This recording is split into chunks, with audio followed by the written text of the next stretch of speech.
Hi everybody, I'm Bob Wilson. I'm a singer-songwriter in San Antonio, Texas. I've been writing songs since 1968. This is my 175th CD.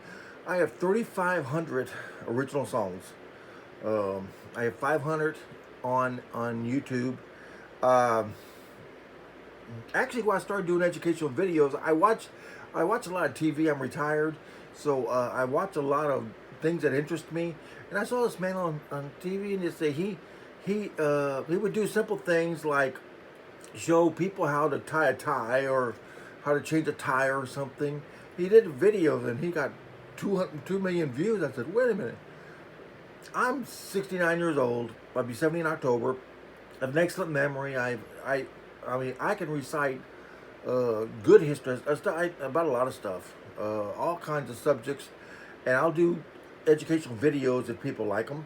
So this one here, yeah, I really like this one. This one should appeal to a lot of people. Well, to horse lovers, to horse lovers, to the people who are patriotic, the different kinds of people, it depends. They have their own views of everything. But I ran across this about a year ago, a video on this, and I thought about it, and I said, well, let me think of all the stuff that I could do educational videos on. So this one here is called Secrets, 1952, U.S. Marine Sergeant Reckless Warhorse. Let me explain this. Okay, we were fighting in Korea from 1950 to 1953. Okay, the Marines were there. The problem was we had this giant uh, gun. It was 6 foot long. It weighed several hundred pounds and took 3 or 4 Marines. It was for anti-tank. So for the first 2 years, well, from 1950 to 51 and then 52, the Marines had to carry the several hundred-pound gun, and the shells were 24 pounds each. So one of the commanders there, Lieutenant Peterson, said, I have an idea. So he went to let me get this straight, because the people, historians, say, I'm making this as accurate. I did a lot of work on this.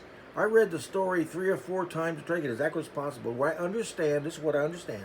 Okay, there was a boy, a Korean boy, but it was in the United States, and his sister, I believe, they lived in Korea, stepped on a landmine and blew her leg off. So he had a horse.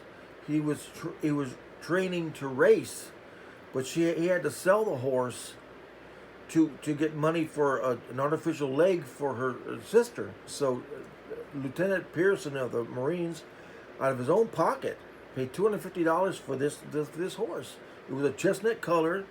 It was a Mongolian mare, a female horse.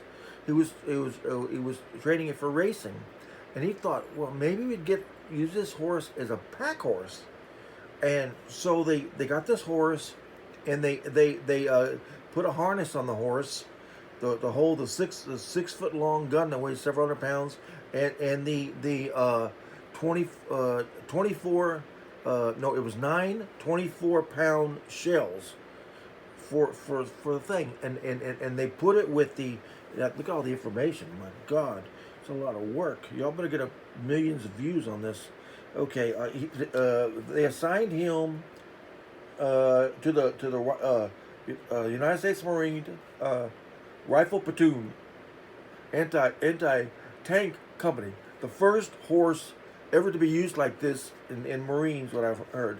It's the 5th Marine Regiment, the 1st Marine Division. So they did this, and they trained this horse. The horse was very smart. They trained this horse to lie down, to go around barbed wire, to run when it's under heavy fire, all the stuff. So what they had another Marine on another horse, and it was a pack horse. But the problem was, there were so many casualties and everything, and the horse was so smart they started letting the horse go by itself. So without a rider, without never had a rider, without being guided, it would carry it through the battle lines, being shot at. Would carry a musician, this giant gun. It also carried out wounded Marines and carried food and supplies, and it was in service for 9 months, and it was in the biggest battle of the Korean War. It did by itself 51 combat missions, 51 times without a rider, without no help. 51 times it went through direct machine gun fire and everything, and it was wounded twice. It was shot in the eye, in the left flank, but it never gave up. And it was the horse was never tied up. The horse would go around the Marine camps at night. In the cold nights, it would sleep in the tent with the Marines, and it ate almost anything. It loved scrambled eggs. It loved beer. It loved Coca-Cola soda waters. And at one time, it even ate $30 worth of poker chips.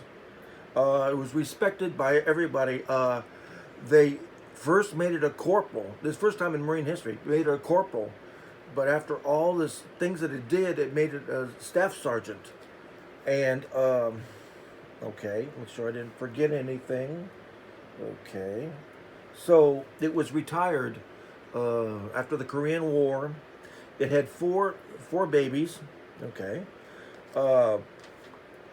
it passed away in 1968, and the Marines took up a collection, and they got it up to $250,000, and they made two giant bronze statues of this horse.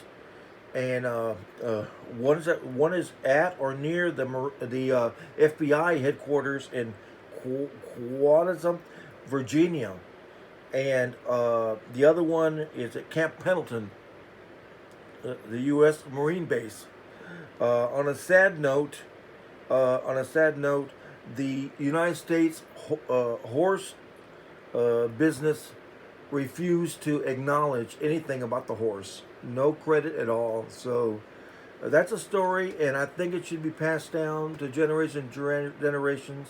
The horse, even when wounded, without a rider, would 51 combat missions in one day, and saved hundreds of Marine lives. Took its chances. They called it Sergeant Reckless because it was carrying explosives. But one of the, we talk about Roy Rogers' horse Trigger, which was a great horse, and they stuffed it afterwards.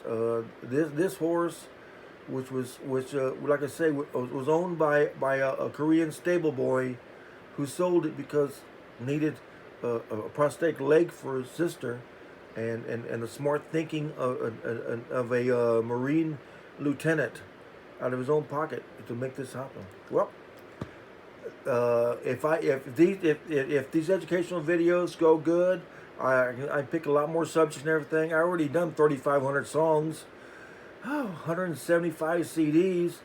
My God, for a 69-year-old man. But okay, this is Bob Wilson. Peace out.